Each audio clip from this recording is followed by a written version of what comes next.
Skund sekondar manyien ochaki e kar chung bura ma Thika e konyo duoko chien dhungruok jopuonjre e sikunde sekondar ma kono. Skunde sekondar ma Jamhuri dhi konyo duoko dhungruok mag jopuonjre piny e sikunde kaka Broadways, Kimosho, Thika Girls kod Queen of Rosary ma nyaka gie sani opong'o. Jaod bura ma Thika Liz Ng'ang'a wacho ni idhi chwal jopuonjre 9 e sikundno madhi bedo gi jopuonjre 100 ka ochako. Omedo ni gidhi tiyo gi omenda CDF e gero lab kod choche e skundno.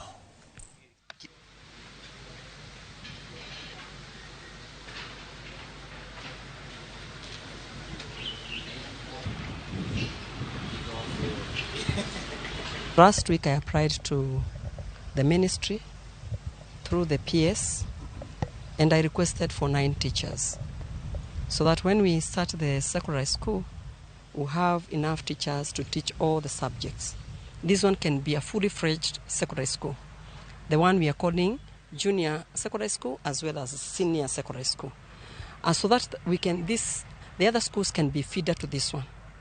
The other school can be feeder to this one, so that rather than us going all over, now putting laboratories all over different schools, the other schools can be feeder to this one.